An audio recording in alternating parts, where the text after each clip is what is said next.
Olá, pessoas incríveis desse YouTube, bem-vindas de volta ao Não Tão Básica, onde a gente vive o grande finale com o coração na mão. Ainda estou um pouco rouca por causa da faringite, mas nada vai nos parar nestes capítulos finais da Descoberta das Bruxas. Hoje, capítulo 42 e 43, a hora chegou. Será que Martha e Diana vão conseguir viajar no tempo? E será que alguma criatura enviada da congregação vai surgir das sombras para atrapalhar tudo? Ai, pegue seu chá, respire fundo e vem comigo para o desfecho épico desse livro que já nos conquistou, não é mesmo? Já imaginou? Está tão perto de mudar a história?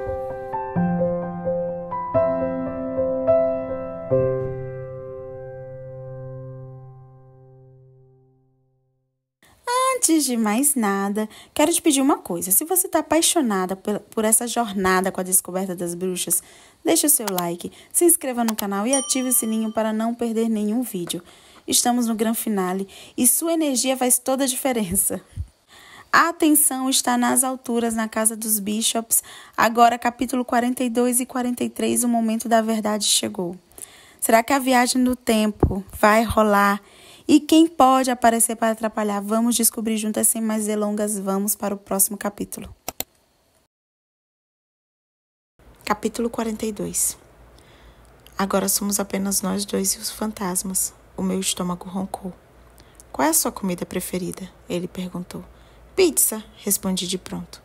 Aproveite a oportunidade e coma enquanto pode. Faça a encomenda e iremos buscá-la.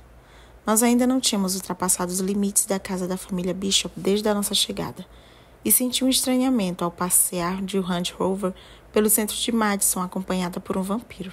Fizemos o caminho de volta para Hamilton, viramos para o sul, passamos pelos morros da cidade e, por fim, viramos outra vez para o norte em direção à pizzaria.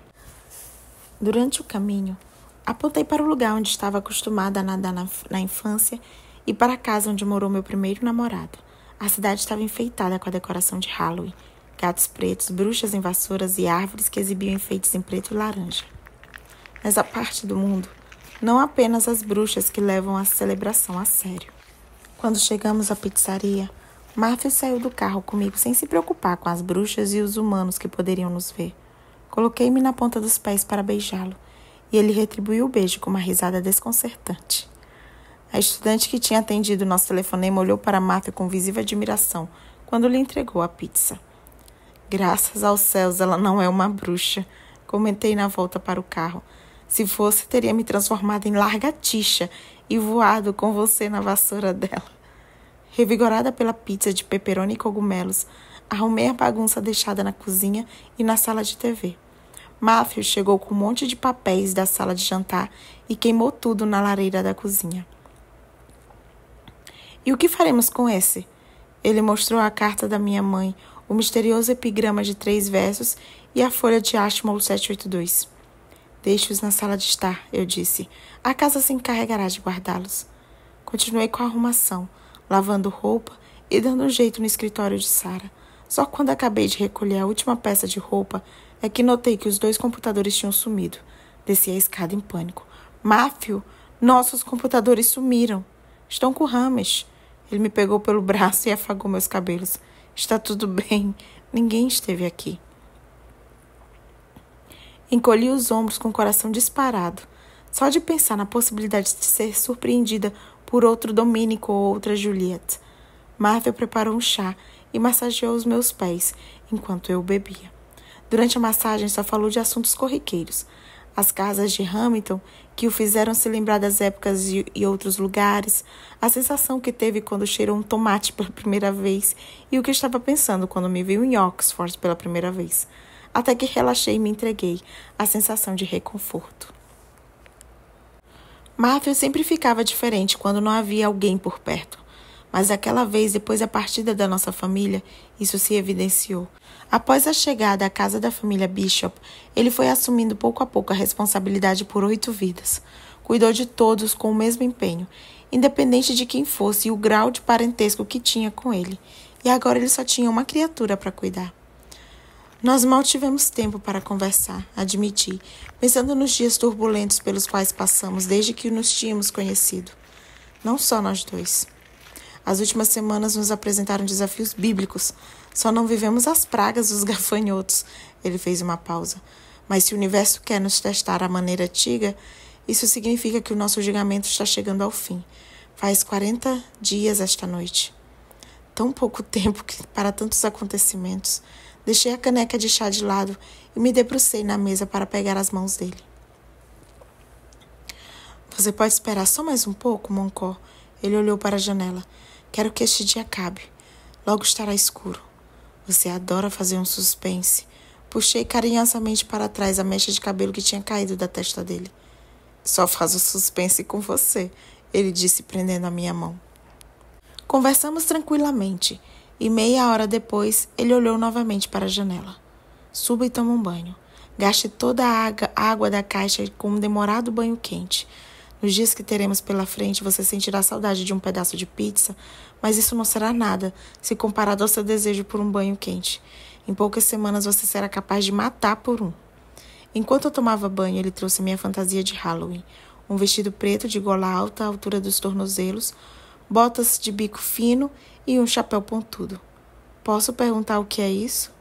Ele brandiu no ar um par de meias em vermelho e branco listradas na horizontal. São as meias que Em mencionou, resmunguei. Ela ficará sabendo se não forem usadas. Se o meu celular tivesse aqui, eu tiraria uma foto sua nesses trajes e faria chantagem com você pelo resto da vida. E de que forma eu poderia pagar pelo seu silêncio? Perguntei e afundei na banheira. Claro que há uma forma. Ele jogou as meias para trás. A princípio só brincamos. Como o jantar da véspera e no café daquela manhã, fizemos de conta que talvez não fosse a nossa última chance de estarmos juntos. Eu ainda era uma principiante em viagens de tempo, e Em tinha dito que até as mais experientes respeitavam a imprevisibilidade na passagem entre o passado e o futuro e reconheciam a possibilidade de se perder na teia do tempo. Matthew notou a mudança do meu humor e reagiu com muita delicadeza, mas depois adotou um comportamento possessivo, como se quisesse que eu não pensasse mais nada senão nele. Apesar da nossa óbvia necessidade de conforto e segurança, não consumamos o nosso casamento. Quando estivermos seguros, ele murmurou enquanto beijava ao longo do meu colo, quando houver mais tempo. A cicatriz que a vacina da varíola deixou no meu corpo emergiu no trajeto que ele fez com as mãos. Depois do exame, ele elogiou a cicatrização. Um estranho elogio para uma ferida horrorosa do tamanho de uma moedinha. Em seguida, retirou o curativo do meu pescoço, deixando à vista os minúsculos traços das suturas feitas por Miriam no meu pescoço e no meu braço. Seu corpo se cura rapidamente, ele disse com um tom de aprovação, enquanto beijava a parte interna do meu braço, no ponto em que tinha sugado as minhas veias. Seus lábios se aqueceram na minha pele. Que estranho! Minha pele está fria aí. Toquei no meu pescoço. E aqui também. Ele passou o dedo polegar no ponto onde a minha carótida se aproximava na superfície. Estremeci. O número de terminais nervosos parecia ter triplicado. Sensibilidade extra, ele comentou, como se parte de você fosse vampiro. Inclinou e roçou os lábios no meu pulso. Ah! Ofeguei atordoada com a intensidade da emoção. Fiquei preocupada com a hora e me enfiei no vestido preto. Eu estava com o cabelo trançado atrás e parecia ter saído de uma fotografia do século XIX. Que pena que não viajaremos na época da Primeira Guerra Mundial. Ele puxou as mangas do vestido. Você passaria facilmente por uma ditadora de escola de 1912. Não com isso aqui. Sentei na beira da cama e calcei as meias. Ele deu uma gargalhada rosnada e implorou para que eu colocasse logo o chapéu. Vou atear fogo em mim, protestei. Espere até que as abóboras estejam acesas. Saímos com as caixas de fósforo na mão, pensando em acender as abóboras da maneira humana. Mas a brisa que soprava dificultava o uso dos fósforos e as abóboras não se mantinham iluminadas. Droga, exclamei. O trabalho de Sophie não pode passar em branco. Você não pode fazer um feitiço? Disse Matthew, preparando para pegar uma outra caixa de fósforo. Se eu não for capaz de fazer isso, é melhor que eu esqueça de me fingir de bruxa no Halloween. A simples ideia que eu teria que explicar o meu fracasso para Sophie me deixou concentrada no que deveria ser feito, e num piscar de olhos a primeira abóbora acendeu. Acendi então as outras 11 abóboras que estavam dispostas ao longo do caminho de entrada, cada uma mais aterradora que a outra. Às 6 horas da tarde, Ouvimos batida à porta e gritos abafados. Gostosuras ou travessuras! Matthew nunca tinha vivenciado o Halloween americano e saiu correndo para receber os nossos visitantes. Antes que eu pudesse dar um passo à frente, ele abriu um sorriso de tirar o fôlego para os recém-chegados. Uma bruxinha e um vampirinho, um pouco maior, estavam de mãos dadas na varanda. Gostosuras ou travessuras, disseram ao mesmo tempo, em que estendiam as fronhas que serviam de sacola. Eu sou um vampiro, disse o menino mostrando as presas para Matthew. Em seguida ele apontou para a irmã. E ela é uma bruxa. Eu estou vendo, disse Matthew com um ar sério, prestando atenção na capa e na maquiagem pálida do menino. Eu também sou um vampiro. O menino examinou Matthew da cabeça aos pés. Sua mãe devia ter caprichado mais na fantasia. Você não está parecendo um vampiro. Cadê sua capa? A miniatura de vampiro abriu os braços para cima e a capa de cetim negro abriu-se em 2 asas de morcego. Viu? Você precisa de uma capa para voar. Sem capa não se pode transformar em morcego. Ah, esse é o problema.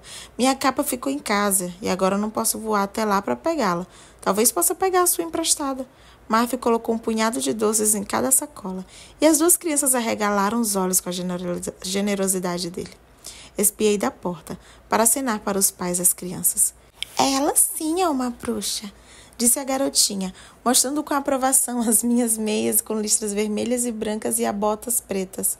Os pais das crianças chamaram e elas nos olharam agradecidas enquanto seguiam alegremente até o carro. Nas 3 horas seguintes, recebemos um bando de princesas, piratas, fantasmas, esqueletos, sereias, alienígenas e muitas bruxas e vampiros. Fui afável quando disse para Matthew que o costume era dar um doce para cada criança e que se ele continuasse dando um punhado, acabaríamos ficando sem doce antes das 9 da noite, hora em que as crianças paravam de bater às portas. Ele estava tão feliz que nem prestou atenção. Reagia diante das crianças que batiam a porta de um modo que revelava um lado totalmente novo dele. Abaixava-se para não parecer intimidador, fazia perguntas sobre fantasias e assegurava para cada menino fantasiado de vampiro que nunca tinha visto um vampiro tão assustador na vida como aquele. Mas o que mais me comoveu foi o encontro que ele teve com uma fadinha vestida de gaze e com grandes asas. A menininha estava exausta pelo alvoroço do dia e irrompeu em lágrimas quando ele perguntou que doce que ela queria. O irmãozinho, um pirata de uns 6 anos de idade, soltou a mão dela horrorizado. É melhor perguntar para sua mãe. Matthew pegou a princesa das fadas no colo e conduziu o menino pela parte de trás da bandana. E entregou as crianças para os braços dos pais. No entanto, bem antes de chegar ao carro dos pais das crianças, a princesa das fadas parou de chorar. Ela deixou as lágrimas de lado e, abraçada à gola de suéter do Matthew, acariciou o cabelo dele enquanto catarolava biribiribi, baribibu. Ai, gente, foi difícil. Essa é bibidi, babidibu. Pronto. Quando crescer, ela vai sonhar com alguém parecido com você e pensar no príncipe encantado. Eu disse para ele pouco depois. Um punhado de purpurina espalhou-se pelo ar quando ele inclinou a cabeça para me beijar. Você está coberto de poeiras das fadas. Sorri e tirei o resto de purpurina do cabelo dele.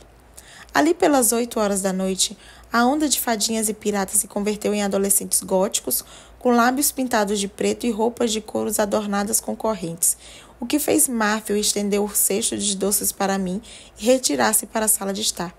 Covarde! Eu o provoquei enquanto arrumava o meu chapéu para atender um outro grupo sinistro. Eu já estava pronta para apagar a luz da varanda, satisfeita por não ter arruinado a reputação do Halloween das Bishops, quando ouvimos uma outra batida à porta, com o tradicional gostosuras ou travessuras. Quem será? Resmunguei, enquanto recolocava o chapéu na cabeça. 2 jovens feiticeiros encontravam-se na escada de entrada. Um deles era o jornaleiro. O outro era um garoto alto e magricela com cara cheia de espinhas e um piercing no nariz, que identifiquei vagamente como membro do clã dos O'Neills. Os 2 estavam fantasiados de jeans rasgados, camisetas com alfinetes de fralda e sangue falso, dentes de plásticos e coleiras de cachorro. Não está crescido demais para isso, Sammy? Agora é assim, disse Sammy de um jeito esquisito e com muitos altos e baixos. As presas de plástico faziam a voz dele soar como um cício. Olá, Sam. Estavam os docinhos no fundo do cesto. Sejam bem-vindos para comer o que sobrou, Já íamos apagar a luz. Vocês não deviam estar pescando maçãs na casa dos Hunter? Nós soubemos que as abóboras de vocês estavam máximo. Sam se equilibrava inquietamente, ora em um pé, ora no outro. Bom... Ele ruborizou e tirou os dentes de plástico da boca. O Rob jurou que viu um vampiro aqui no outro dia. Apostei $20 que as Bishop não permitiriam um vampiro dentro de casa. O que os fez pensar que poderiam reconhecer um vampiro se o vissem? O vampiro em questão saiu da sala de estar e colocou-se atrás de mim. Cavalheiros, disse com toda a calma. Os 2 adolescentes ficaram de queixo caído. Nós teríamos que ser humanos ou realmente estúpidos para não reconhecer um vampiro, disse o Rob espantado. Ele é o maior vampiro que eu já vi. Legal! Sam sorriu de orelha a orelha. Espalmou a mão do amigo e pegou um doce. Não se esqueça de pagar a aposta, Sam, eu disse com uma voz firme. Samuel. Matthew enfatizou em sotaque francês. Eu posso pedir para vocês 2 como um favor para mim, que não contem para ninguém sobre isso? Nunca? Matthew esboçou um sorriso. Não. Entendo o seu lado, mas vocês podiam ficar de bico calado até amanhã? Claro que sim. Sam assentiu e olhou para Rob em busca de confirmação. Só faltam 3 horas. Nós conseguimos fazer isso. Pode deixar com a gente. Os 2 adolescentes montaram nas bicicletas e foram saindo. As ruas estão escuras, disse Matthew com uma ruga de preocupação na testa. É melhor levá-los de carro. Eles ficarão bem. Não são vampiros, mas encontrarão um caminho para a cidade. As 2 bicicletas frearam, levando alguns cascalhos no caminho da entrada. Vocês querem que a gente apague as abóboras? Gritou Sammy. Se vocês quiserem, eu agradeço. Rob O'Neill apontou para o lado esquerdo do caminho e Sammy para o direito, e logo apagaram as velas dentro das abóboras com uma serenidade invejável. Eles saíram pedalando as bicicletas com os trancos e barrancos e encontraram um caminho com facilidade graças à lua e ao incrível sexto sentido dos adolescentes bruxos. Fechei a porta e me encostei nela gemendo. Ai, meus pés estão me matando. Desamarrei e descalcei as botas e joguei o chapéu na escada. A página do Ashmore 782 sumiu, anunciou Matthew com tranquilidade, encostando-se no poste da balaustrada. E a carta de mamãe? Também sumiu. Então está na hora. Desencostei da velha porta e a casa gemeu suavemente. Tomo um pouco de chá e depois me encontro na sala de TV. Eu vou pegar a maleta. Matthew me esperava no sofá com a maleta aos pés e a peça de xadrez de prata e o brinco de ouro sobre a mesinha de centro. Estendi um copo de vinho e me sentei ao lado dele. É o fim do vinho. Ele olhou para o meu chá. E é o fim do chá para você também. Passou as mãos pelo cabelo com nervosismo e respirou fundo. Se dependesse de mim, nós iríamos para uma época mais próxima. Uma época com menos mortes e menos doenças, disse com cautela. E para algum lugar mais próximo. Um lugar com chá e água encanada. Mas acho que você gostará de lá quando estiver adaptada. Eu ainda não fazia ideia de qual era esse quando e esse lá. Ele se curvou na direção da maleta. Abriu a fechadura e suspirou de alívio quando viu que estava por cima das outras coisas. Graças a Deus. Achei que Zabu podia se confundir e enviar que não era para enviar. E ainda não tinha aberto a maleta? O autocontrole dele me espantou. Não. Ele ergueu um livro. Eu não queria ficar pensando muito nisso, só por precaução. Estendeu o livro para mim. Um livro com uma capa preta de couro bordadas prateadas. Ele é lindo. Passei a mão no livro. Abra. Ele pareceu ansioso. Se eu abrir, saberei para onde vamos? Sentei-me estranhamente relutante com o terceiro objeto na mão. Acho que sim. A capa abriu-se e o ar se encheu de inconfundível cheiro de papel e tinta. O livro não tinha folhas de guarda marmoreadas, nem etiquetas, nem folhas em branco que os colecionadores do século XVIII e XIX costumavam adicionar nos seus livros. E a capa e a contracapa eram pesadas, o que indicava a presença de lâminas de madeira debaixo do couro macio. Na primeira página liam-se 2 linhas com a caligrafia do final do século XVI, angulosa e firme. Para o meu doce Matthew, li em voz alta. Quem pode dizer que amou sem nunca ter armado à primeira vista? A dedicatória não estava assinada, mas me era familiar. Shakespeare? Olhei para Matthew. Não ele propriamente, ele disse com ar tenso. Will não era meio corvo quando se tratava em coletar as palavras dos outros. Virei a página lentamente. Não era um livro impresso, em si um manuscrito, escrito com a mesma caligrafia da dedicatória. Aproximei os olhos para ler as palavras. Ordenai vossos estudos, Fausto, e procurai sondar as profundezas do que professareis. Meu Deus, eu disse abruptamente, fechando o livro. Minhas mãos tremiam. Ele vai rir como um louco quando souber da sua reação, comentou Martha. Isso é o que eu estou pensando? Provavelmente. Como conseguiu? Kit deu para mim. Ele tocou na capa com suavidade. Fausto sempre foi a minha peça predileta. Todo historiador da alquimia conhece a peça de Christopher Marlowe sobre o Dr. Fausto, aquele que vendeu a alma ao diabo em troca de conhecimento mágico e poder. Abri o livro, passei os dedos sobre a dedicatória, enquanto Matthew continuava. Eu e Kit fomos amigos, bons amigos, numa época perigosa, em que só se podia confiar em poucas criaturas. Nós provocávamos muitas críticas. Quando Sophie tirou do bolso a peça que tinha perdido para ele numa aposta, ficou claro que nosso destino só podia ser a Inglaterra. Mas os meus dedos detectaram a letra da dedicatória uma emoção que não se limitava à amizade. Aquilo era uma dedicatória de amante. Você também o amava? Perguntei baixinho. Não, disse Matthew laconicamente.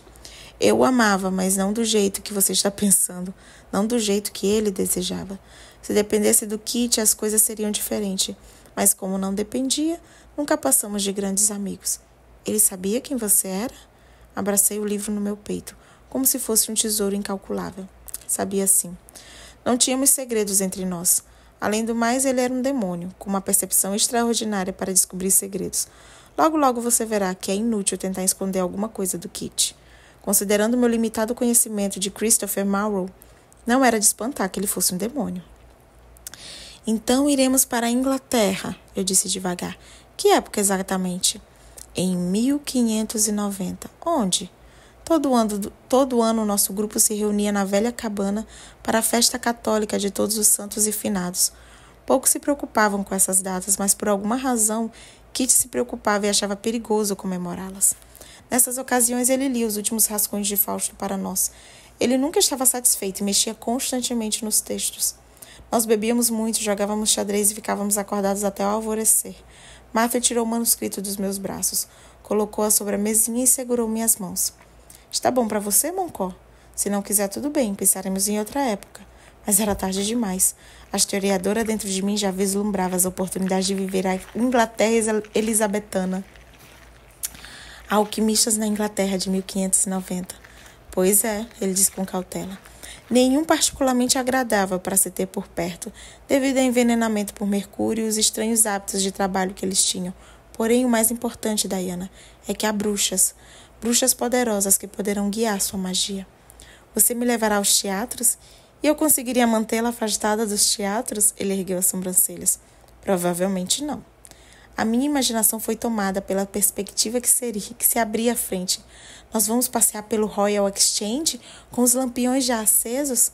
Claro, ele me tomou nos braços. E também vamos à Catedral de St. Paul para ouvir um sermão e depois a Tyburn para assistir uma execução. Talvez possamos conversar com algum funcionário do hospício de Badland sobre os reclusos de lá. Ele sacudiu o corpo para abafar uma risada. Meus Deus, Diana, nós vamos para uma época onde a peste estava disseminada. Uma época sem conforto, sem chá e com péssimos dentistas. E tudo que você quer saber é como o exchange do Grasham se ilumina à noite. Afastei-me para vê-lo melhor, mal podendo conter minha excitação. Eu vou conhecer a rainha? Definitivamente não. Ele puxou meu corpo para mais perto de si. Só de pensar no que você poderia dizer para Elizabeth Tudor e no que ela poderia dizer para você, meu coração paralisa. Covarde, eu disse pela segunda vez na noite. Eu não diria isso se a conhecesse melhor. Ela come cortesãos no café da manhã. Ele fez uma pausa. Além do mais, nós podemos fazer uma outra coisa em 1590. O quê? Em algum lugar do ano de 1590, encontra-se um manuscrito alquímico que um dia pertencerá a Elias Ashmole. Nós podemos procurá-lo. E talvez o manuscrito esteja completo e com sua magia intacta. Desvencilhei-me dos braços dele e me encostei nas almofadas para olhar com um olhar sonhador para os 3 objetos em cima da mesa. De fato, vamos retroceder muito no tempo. Vamos sim. Sarah me alertou de que era melhor não levar nada de moderno para o passado. E Martha fez uma bata para você e um camisolão para mim. Matthew mexeu novamente na maleta e tirou de dentro 2 vestes de linhos de manga longas e cordões à altura do pescoço. Não eram roupas elegantes, mas pelo menos não chocariam as primeiras pessoas que encontrássemos. Ele balançou-as e um saquinho de veludo preto caiu de dentro das dobras de uma delas. — O que é isso? Perguntou, franzindo a testa, enquanto pegava o saquinho preto. Havia um bilhete pendurado do lado de fora. Ele o abriu. — É de Zabu. Este foi o presente de casamento que ganhei de seu pai. Achei que você gostaria de dá-lo para Diana. Pode parecer antiquado, mas ficará lindo na mão dela. Dentro do saquinho havia um anel com 3 aros de ouro distintos e unidos. Os 2 aros externos eram finamente trabalhados na forma de longas mangas ornadas e coloridas com esmalte e tinham minúsculas gemas incrustadas de modo a aparentar um bordado. Uma pequena mão dourada emergia de cada manga, trabalhada esmeradamente nos mínimos detalhes. As 2 mãos amparavam um aro central do anel com uma enorme gema que parecia com vidro. Era uma pedra clara e lapidada, que se encaixava com uma moldura de ouro com detalhes negros. Nenhum joalheiro colocaria uma pedra de vidro em um anel como aquele. Era um diamante. Isso é para um museu, não para o meu dedo. Eu estava impressionada com as mãozinhas que pareciam vivas e tentava não pensar no peso da pedra que elas seguravam. Minha mãe quase não tirava esse anel do dedo, disse Matthew, segurando entre o dedo polegar e o indicador. Ela o chamava de anel rabiscador, porque conseguia escrever no vidro com a ponta do diamante. Seus olhos atentos observavam algum detalhe do anel que escapou aos meus. Um giro nas 2 mãos douradas fez os 3 aros se desprenderem da palma da mão dele. Havia uma frase gravada em cada aro. Aproximamos nossos olhos para poder enxergar as minúsculas letras. São versos escritos para demonstrar afeição. Neste aqui está escrito: A ma vie de cour entière. Ele disse, passando o dedo indicador na frase gravada no couro. A frase está em francês antigo e significa todo o meu coração por toda a minha vida. E neste está escrito Mon début et ma fin, com um alfa e um ômega. O meu francês foi suficientemente para traduzir a frase meu começo e meu fim. O que há no aro central? Ele está gravado dos 2 lados. Matthew leu o verso, tirando-os à medida que os lia. Se souvenir du passé et qu'il y a un avenir. Relembre o passado e que nele está o futuro. Os versos se encaixam perfeitamente. Foi incrível constatar que os versos selecionados por Philip para Isabu há tanto tempo tivessem significado no presente para mim e para Matthew. De alguma forma, os vampiros também viajam no tempo. Ele encaixou novamente os aros, pegou minha mão esquerda e desviou os olhos com medo da minha reação. — Você vai usá-lo? Eu o peguei pelo queixo, virei o rosto dele para mim e assenti sem conseguir falar. Ele exibiu um ar tímido e olhou para minha mão que ainda estava segurando. Repousou o anel entre a junta do meu dedo polegar. Com este anel vos deposo e com meu corpo vos honro. A voz de Martha soou serena, mas com um tanto trêmula. Ele moveu o anel até o meu dedo indicador e o deslizou até a junta do meio. Com este anel vos doto de todos os meus bens terrenos. Depois o anel passou para o meu dedo médio e encontrou pousada no meu 4º dedo da minha mão esquerda. Em nome do Pai, do Filho e do Espírito Santo. Levou minha mão aos lábios, olhou no fundo dos meus olhos e beijou o anel com os lábios frios. Amém. Amém. Repeti. Então agora somos casados aos olhos dos vampiros e de acordo com a lei da igreja. Era um anel pesado, mas Isabu estava certa, combinava comigo. Aos seus olhos também, espero. Ele pareceu inseguro. Claro que aos meus olhos estamos casados. A minha felicidade deve ter se mostrado com tanta evidência que ele reagiu com um sorriso mais estorteante que eu já tinha visto na vida. Vamos ver se mamãe mandou mais alguma surpresa. Ele voltou a vasculhar a maleta e tirou de dentro alguns livros. Ainda havia outro bilhete de Isabu. Esses estavam perto do manuscrito que você pediu. Ele leu. Envie-os também, só por precaução. Eles também são de 1590? Não, respondeu com um tom pensativo. Nenhum deles. Remexeu na maleta e levantou a mão com a insígnia de prata do peregrino de Betânia. Não havia bilhete para explicar a presença da insígnia. O carrilhão da sala badalou 10 horas. Era hora de partir, e logo. Por que será que ela mandou isso? Talvez tenha achado que você devia levar o que significa muito para você. Eu sabia que ele tinha uma ligação muito forte com aquele minúsculo caixão de prata. Mas isso pode dificultar sua concentração no ano de 1590. Ele olhou para o anel na minha mão esquerda e fechei-a.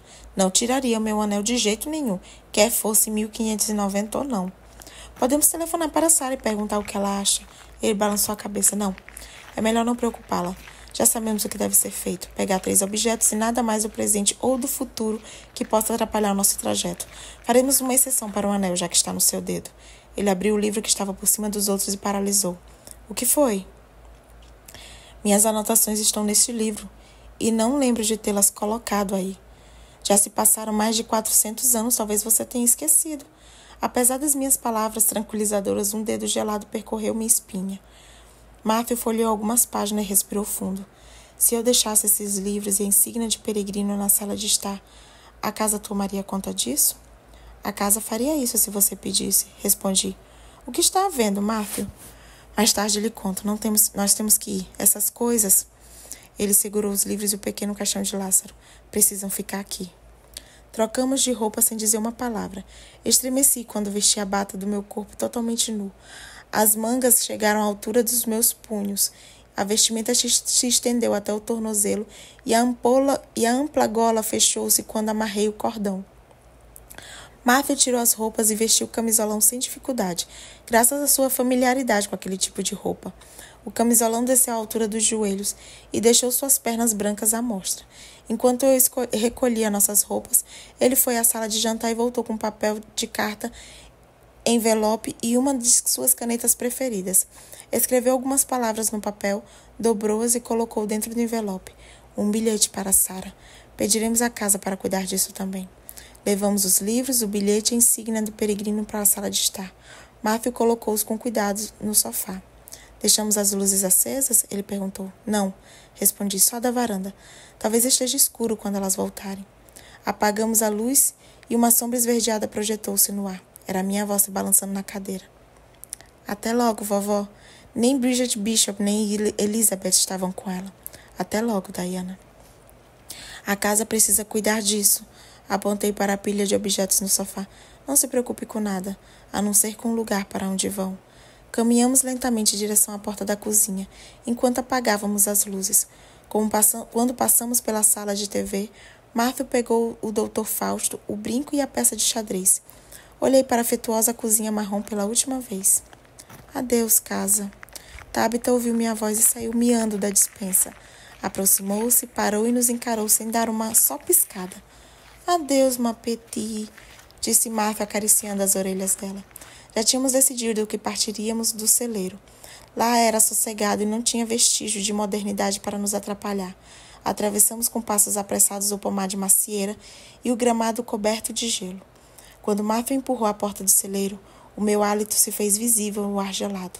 Está um gelo. Encolhi-me dentro da bata, batendo os dentes.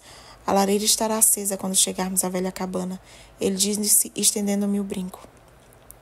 Enfiei o delgado fecho pelo buraco da minha orelha e estendi a mão para receber a deusa. Ele pôs a peça na palma da minha mão. E o que mais? O vinho, é claro, vinho tinto. Ele me deu o livro e um abraço e um beijo na testa. Onde ficavam seus aposentos? Fechei os olhos para visualizar a velha cabana. No segundo piso, a oeste do jardim, com a vista para o parque de cervos. E lá tinha cheiro de quê? De casa, ele disse.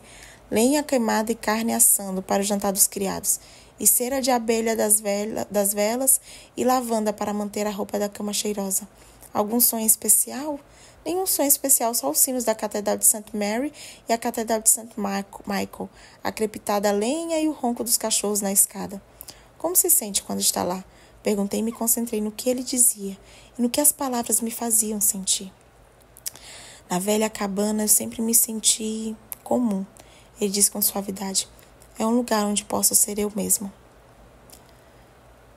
Um aroma de lavanda fora do tempo e do espaço inundou o celeiro de Madison em pleno outubro. Fiquei maravilhada com o aroma e pensei no bilhete do meu pai. Naquela fração de segundos meus olhos se abriram totalmente para a magia. O que faremos amanhã? Vamos caminhar no parque. Ele murmurou e me abraçou com os braços fortes como ferro. Se o tempo estiver bom, podemos cavalgar.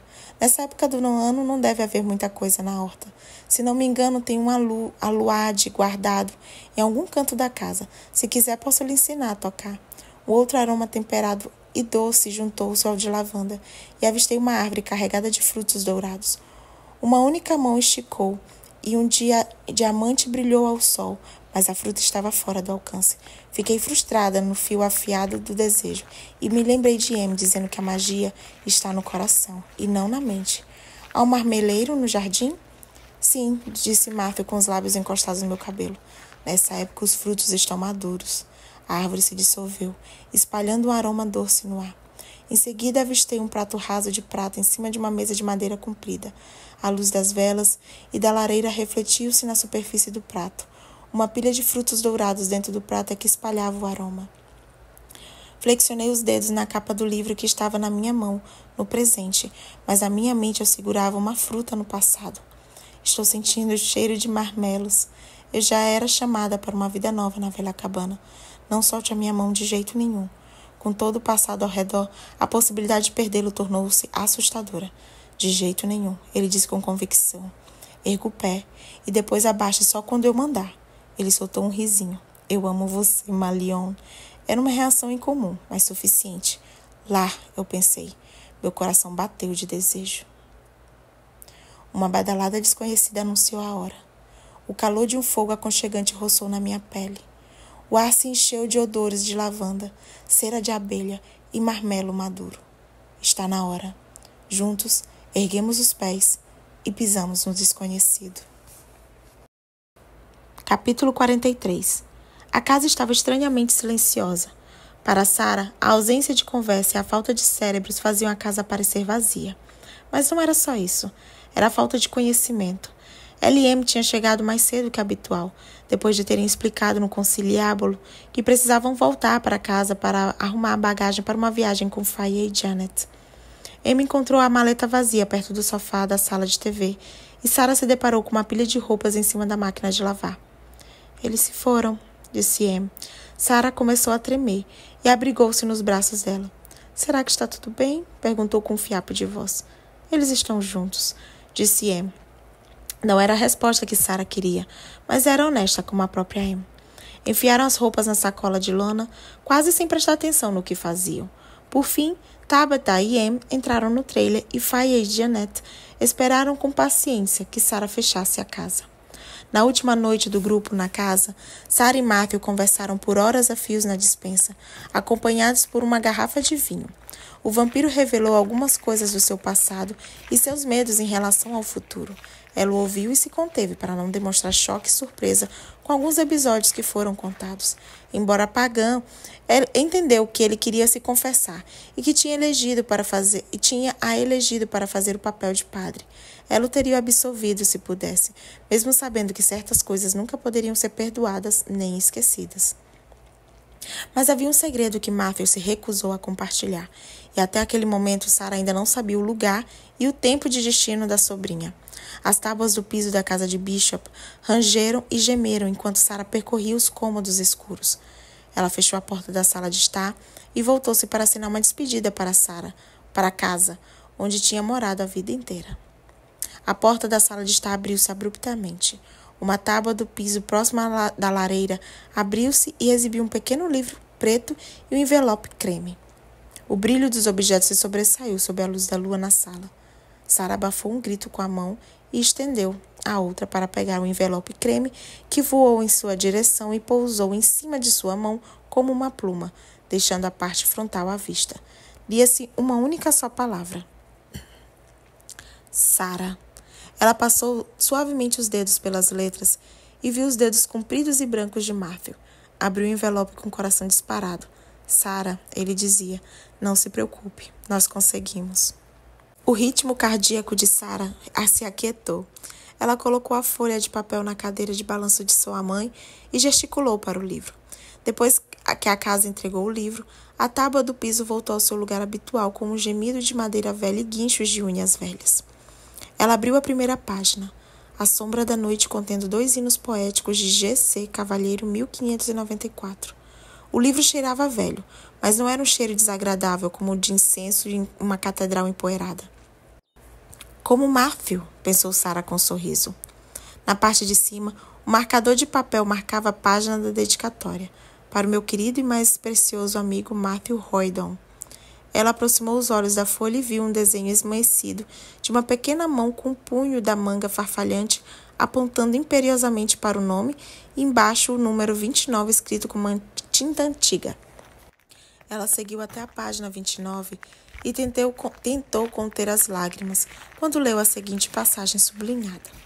Ela, que cria caçadores e desce substâncias, o cães, cujas bocas ensurdecem o céu e sulcam a terra com feridas, sem assombrar uma ninfa tão cheia de graça.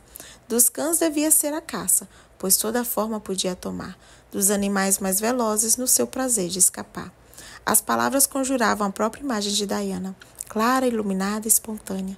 Seu rosto emoldurado, com um véu transparente e seu pescoço ornado com pratas e diamantes, um rubi em forma de gota aninhado no entalhe do colo palpitava na sua pele como uma gota de sangue. O sol nascia, quando ele prometeu a ela, na despensa, que arrumaria um jeito de fazê-la saber que Diana estava a salvo. Muito obrigada, Matthew. Sarah beijou o livro e o bilhete e os lançou à cavernosa lareira. Em seguida, pronunciou algumas palavras para conjurar um fogo branco e quente. O papel pegou fogo rapidamente e as pontas da folha do livro logo se retrocederam. Ela observou o fogo por um momento. Depois saiu pela porta da frente e deixou-as estrancadas, sem olhar para trás. Tão logo a porta se fechou, um caixão velho e prateado rolou pelo chaminé e caiu em cima do papel queimado. 2 bocados de sangue e mercúrio, liberados das câmeras ocas do interior do caixão, pelo calor do fogo, se buscaram logo na superfície do livro e em seguida despencaram nas brasas. Ecoaram para dentro da velha e macia argamassa da lareira e seguiram para o coração da casa. Quando lá chegaram, a casa suspirou de alívio e exalou um perfume esquecido e proibido. Sarah absorveu o ar frio da noite enquanto entrava no trailer. Seus sentidos não eram aguçados a ponto de poder capturar os aromas de canela, abunheiro, madressilva e camomila que dançavam no ar. — Tudo bem? Perguntou Amy com um tom sereno. Sarah se debruçou sobre a caixa que abrigava Tabitha e carinhosamente apertou o joelho de Amy. — Tudo ótimo. Faia girou a chave de ignição e seguiu pelo caminho de entrada em direção à estrada municipal que as levaria à estrada interestadual, enquanto elas resolviam por onde tomariam um café da manhã. As 4 bruxas já estavam longe demais para perceber a mudança da atmosfera ao redor da casa, quando centenas de criaturas noturnas farejaram um aroma insólito da mistura de vampiro e bruxa, ou para ver 2 sombras esverdeadas de 2 fantasmas à janela da sala de estar. Bridget Bishop e a avó de Diana assistiam ao lento desaparecimento do veículo na estrada. — E o que faremos agora? Perguntou a avó de Diana. — O que sempre fazemos, Joanna, respondeu Bridget. Relembrar o passado e aguardar o futuro. E assim, finalmente concluímos este livro. E aí, o que vocês acharam? Eu fiquei aliviada que deu tudo certo para eles. Eu jurava que, assim, nos últimos segundos ia aparecer alguém da congregação para botar o plano para tudo a perder, sabe? Aqueles 2 bruxos adolescentes, quando chegaram, eu tava assim com o coração palpitando na mão. Não, é eles. Foram enviados pela congregação. Vai acabar tudo. E agora o que vai acontecer? Mas parece que tudo deu certo. Então é isso, pessoal. Isso é tudo por hoje. Obrigada por terem lido comigo estes capítulos. Mesmo com a voz rouca, admito que essas 2 últimas gravações, capítulo 42 e capítulo 43, botou pra forçar minha garganta. Mas deu tudo certo. Deu tudo certo para o nosso casal preferido e deu tudo certo para a minha gravação. E esses foram os capítulos finais, cheios de magia, de emoção. Amanhã eu vou lançar um vídeo com as minhas considerações sobre este livro. Vamos ter um pequeno hiatus, porque eu estou esperando o microfone chegar, mas eu vou sim ler o próximo livro. E é isso, gente. Continuemos cheio de coragem, mistério como Diana. Beijos, até a próxima. Fui!